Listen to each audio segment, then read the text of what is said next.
Hey guys, 1 foot elevated lunge. Let's take a look.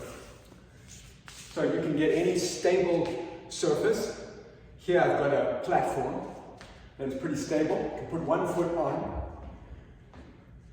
And as I come down, the hope is that I can get a deeper stretch before coming up to contraction. Like let's say the glute. Coming down, coming up. Same thing with the other way. The hope is, with 1 foot elevated, that I can get a little deeper into a stretch to contraction. So here, quadriceps are stretching and contracting. There's a school of thought that really believes that the stretch to contraction is the way to go. There's other schools of thought that just think a reasonable range of motion, a regular lunge will work just fine. I'll let you try it out.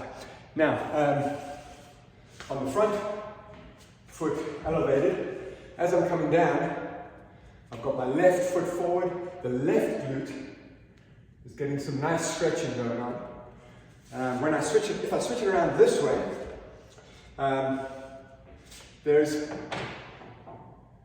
if you're pushing down, like if I'm coming down, if this left foot is pushing this way, that's actually hip flexion. So you might be getting some hip flexors here.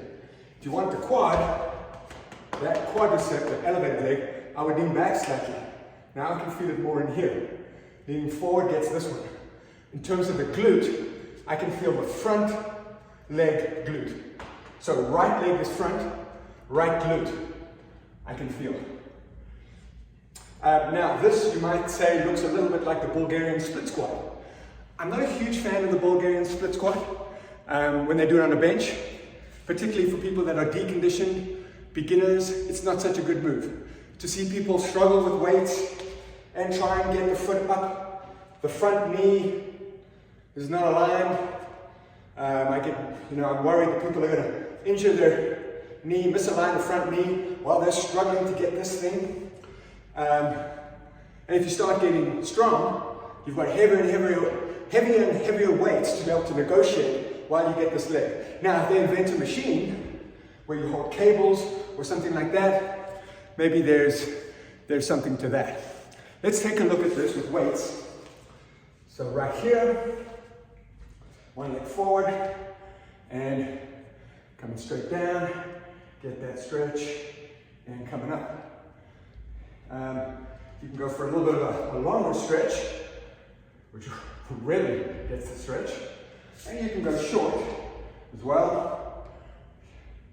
So let me just put the bell on the side. You can also do a short lunge.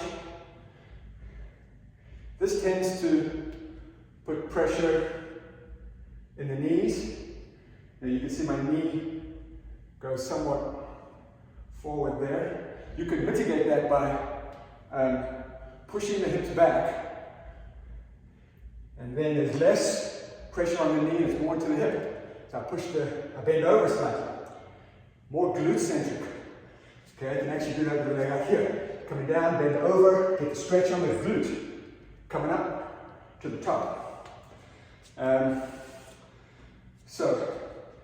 Let's take a look at the leg elevated in the back.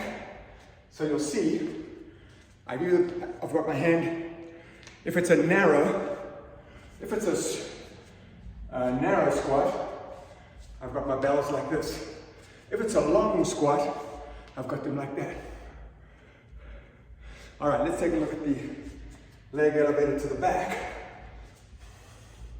And I'm coming down, get the stretch, coming up. Once more, I can incorporate the glutes by bending over. Okay, don't be rounded, you want straight back. Okay, if you have a problem with rounding, think slight arch. But don't overarch, okay? You can also do a little bit smaller, lean back. There you go. All right, guys, enjoy.